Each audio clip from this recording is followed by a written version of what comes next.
मात्रा में फंड का डाइवर्जन किया उन्होंने। आप देखिए कि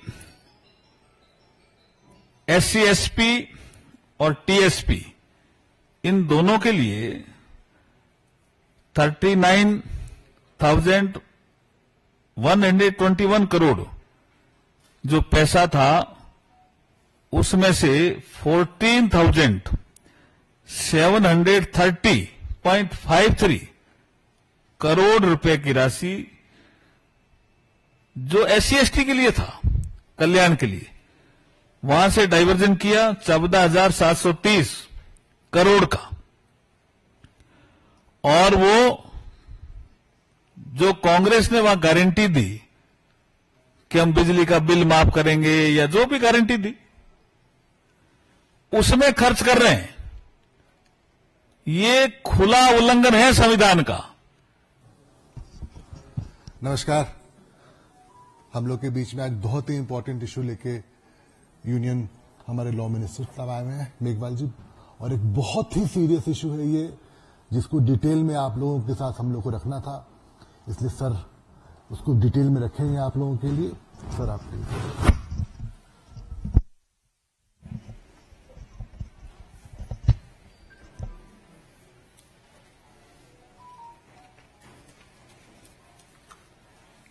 सभी को नमस्कार। देखिए, आज का विषय कर्नाटका में जो संविधान की दुहाई देकर के सत्ता में भी आए और इस बार के लोकसभा के चुनाव में भी हमारे कांग्रेस के नेता और लोकसभा में नेता प्रतिपक्ष श्रीमान राहुल गांधी जी संविधान की किताब लेकर के घूम रहे हैं। संविधान में ये प्रावधान है कि अनुसूचित जाति और जनजाति को लिए जो आवंटित राशि होगी वो उन्हीं के कल्याण के लिए खर्च की जाएगी। There will be no diversion. जो एससी एसटी के लिए पैसा अलॉट हुआ है, चाहे शेयरेबल स्कीम में हो चाहे और किसी स्कीम में हो, वो पैसा उन्हीं के कल्याण के लिए लगेगा। It is a provision of the constitution. और कर्नाटक में जो एससी एसटी के लिए पैसा दिया गया या आवंटित था, उसका डाइवर्जन कर दिया गया। और जो राहुल गांधी जी की गारंटी थी या गारंटियां थी, उनको पूरा करने में वो पैसा लगाया जा रहा है। ये सरासर संविधान का उल्लंघन है। It is a violation of the constitutional provision. हम राहुल गांधी जी से ये पूछना चाहते हैं कि आप एक हाथ में किताब लेकर के चलते हैं और कहते हैं ये संविधान है, और जब हमारी लोकसभा में बहुत से लोगों ने पूछा इसके चैप्टर कितने हैं, इसके पेज कितने हैं संविधान में, तो कोई जवाब नहीं दे पाए। और आर्टिकल 338 में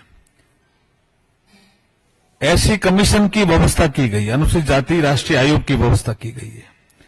उन्होंने भी अपनी रिपोर्ट में कहा है कि डाइवर्जन हुआ है कर्नाटका में, और कोई छोटा मोटा फंड का डाइवर्जन नहीं हुआ है, बड़ी मात्रा में फंड का डाइवर्जन किया उन्होंने। आप देखिए कि एससी एसपी और टीएसपी इन दोनों के लिए 39,121 करोड़ जो पैसा था, उसमें से 14,730.53 करोड़ रुपए की राशि जो एससी एसटी के लिए था, कल्याण के लिए, वहां से डाइवर्जन किया 14,730 करोड़ का। और वो जो कांग्रेस ने वहां गारंटी दी कि हम बिजली का बिल माफ करेंगे या जो भी गारंटी दी, उसमें खर्च कर रहे हैं। ये खुला उल्लंघन है संविधान का। और अनुसूचित जाति के कल्याण के नाम पे जो सरकार आई, वो अनुसूचित जाति जनजाति समाज का गला घोंट रही है। उनके कल्याण में जो करना चाहिए वो इनके राजनीतिक मजबूरियों में पैसा लगा रहे हैं, डाइवर्जन करके। हम इसकी निंदा भी करते हैं और कठोर कार्रवाई की मांग भी करते हैं। और श्री राहुल गांधी से हम पूछना चाहते हैं कि संविधान की जो पुस्तक है वो पवित्र पुस्तक है, उसका फेक नैरेटिव चला करके वो कुछ सीटें तो जीत गए हैं, लेकिन अनुसूचित जाति और जनजाति का दिल नहीं जीत सकते। इसलिए हम कठोर कार्रवाई की मांग कर्नाटक सरकार से करने के लिए आपके बीच में उपस्थित हुए हैं।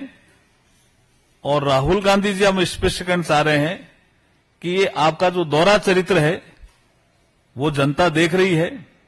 आपको इसमें क्या कहना है? आपके कुछ क्वेश्चन हो तो पूछे जा सकते हैं। जी,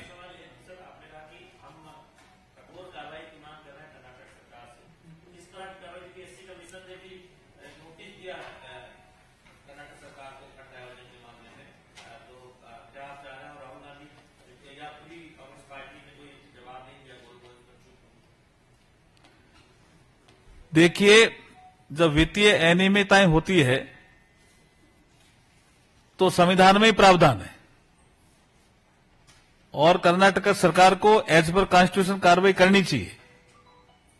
और एक चीज और सामने आई है कि जो महर्षि वाल्मीकि अनुसूचित जनजाति विकास निगम था, उसके जो लेखा अधीक्षक है चंद्रशेखरन पी, उन्होंने 21 मई 2024 को जो सुसाइड था उसमें भी उन्होंने लिखा है, नोट में भी, कि इतना प्रेशर था उन पे फंड डाइवर्जन का। तो इस सब में कार्रवाई की हम मांग कर रहे हैं।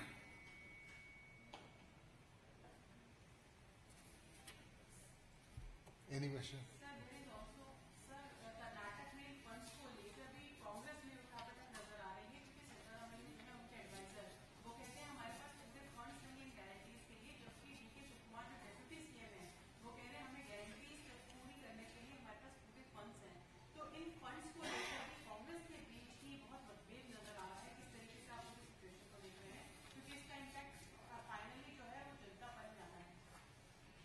जुड़ा हुआ जो जिस सलाहकार की बात आपने की है, उसमें उसके सलाहकार ने कहा कि राहुल गांधी गारंटियां ही सरकार के ऊपर बोझ बन चुके हैं। सर, सीएम के सलाहकार, आर्थिक सलाहकार।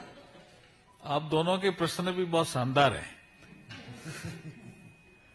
वाकई वो उन्होंने क्या समझा कि सत्ता में आने के लिए कुछ भी कर लो। ये जो सिस्टम, एक फेक नैरेटिव का जो प्रचलन शुरू हुआ है, वो लोकतंत्र के लिए अच्छा नहीं है। मैं अगर आपको एक बात करूं 1952 की, आपने अच्छा याद दिलाया। 52 में बाबा साहब डॉक्टर बी.आर. अम्बेडकर एक उम्मीदवार थे शेड्यूल कास्ट फेडरेशन के दल पे, मुंबई नॉर्थ। वो सीट थी सुरक्षित, और वहीं एक सीट पे एक जनरल कैंडिडेट भी खड़े थे, समाजवादी। अब इसमें उनका मतपत्र अलग, इनका मतपत्र अलग। 52 में जनता भी 15% मेरे ख्याल में शिक्षित रही होगी, मैं डेटा एग्जैक्ट नहीं है। तो वो जो अधिकारी होते थे, जो निर्वाचन करने वाले, उनसे पूछते थे वोट कहां डालना है। 52 की बात कर रहा हूं। तो फेक नैरेटिव चलाया साम्यवादियों ने डॉक्टर बी.आर. बाबा साहब को हराने के लिए कि आप 2 वोट डालोगे तभी बाबा साहब जीतेंगे। तो बाबा साहब के मत पत्र पे 1 वोट तो उन्होंने बाबा साहब के सामने डाल दिया। उनका चुनाव चिन्ह शायद उस समय हाथी था, और 1 वोट और डलवा दिया, 1 वोट और डलवा दिया। और ये जनता में कहकर के फेक नैरेटिव, ये फेक नैरेटिव 52 से ही चल रहा है कि आप 2 वोट डालोगे तभी बाबा साहब जीतेंगे। और बाबा साहब चुनाव हारते हैं 14,000 समथिंग से, लेकिन 74,333 वोट खारिज होते हैं कि एक आदमी ने 2 वोट डाल दिए, दो आदमियों के ठप्पे लगा दिए। तो ये फेक नैरेटिव जो आप कह रहे हो, ये इन्होंने चला करके ये हमारी गारंटी हम पूरा करेंगे। तो भाई फाइनेंशियल मैनेजमेंट देकर के ही पहले करना चाहिए ना। अब लड़ रहे हो आपस में। मैंने भी संकल्प पत्र राजस्थान का बनाया है पूरा। मैंने उसमें हम इकोनॉमी की साइज कितनी रखेंगे, हमने $350 बिलियन कहा। हम 500 भी कह सकते थे, लेकिन हमने राजस्थान का फाइनेंशियल मैनेजमेंट देखा, रिसोर्स देखा, कितना रिसोर्स आता है, उसके आधार पर ही हमने $350 बिलियन रखा। उन्होंने ये देखा ही नहीं कुछ फाइनेंशियल मैनेजमेंट, और अब लड़ रहे हैं। जनता पिस रही है और अनुसूचित जाति जनजाति के आदमी परेशान हो रहे हैं। उनको लगा भी ये कल्याण करेंगे, ये अपना कल्याण कर रहे हैं और उनके पैसे के दम पर कर रहे हैं। पैसा अनुसूचित जाति जनजाति वर्ग के लिए अलॉट है, उस पैसे को निकाल रहे हैं और निकाल करके गारंटी पूरी करने का काम कर रहे हैं। ये जनता के साथ धोखा है।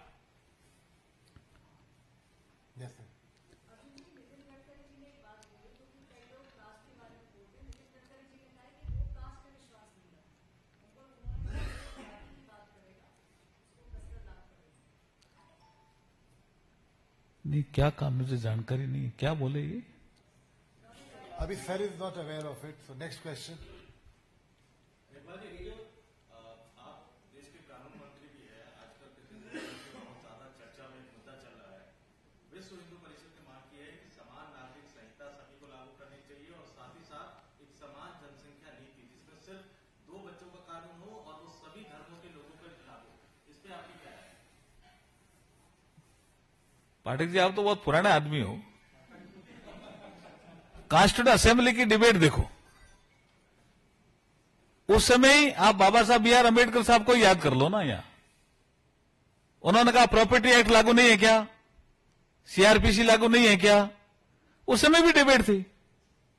यह विषय अभी लॉ कमीशन ऑफ इंडिया के पास है और राज्यों ने इसमें तेजी से काम करना शुरू किया है। गोवा में पहले ही से यूसीसी है, उत्तराखंड ने लागू कर दिया है, राज्य भी इस दिशा में तेजी से कदम उठा रहे हैं। और लॉ कमीशन ऑफ इंडिया की रिपोर्ट के बाद आपको बताएंगे बैठ करके। नेक्स्ट जस्ट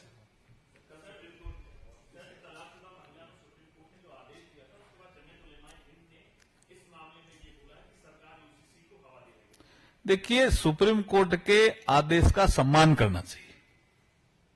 और मैं तो ये समझ रहा हूं कि मैं 2 दिन से देख रहा हूं आपके प्रिंट मीडिया में भी और आपके इलेक्ट्रॉनिक मीडिया में इस निर्णय की तारीफ हो रही है। ये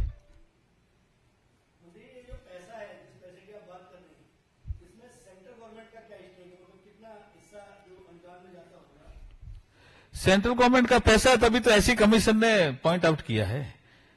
हमारा पैसा भी वो डाइवर्ट कर रहे हैं। हम कह रहे हैं कि भाई ये अनुसूचित जाति जनजाति कल्याण के लिए है, उसमें लगाइए। वो कह रहे, वो उनकी प्रेशर आ गया जो अभी प्रज्ञा जी कह रहे थे, फाइनेंशियल मैनेजमेंट कहां से करे, तो यहां से करना है क्या? ये दुरुपयोग है, it's a misuse of power. Thank you जी, बहुत बहुत धन्यवाद।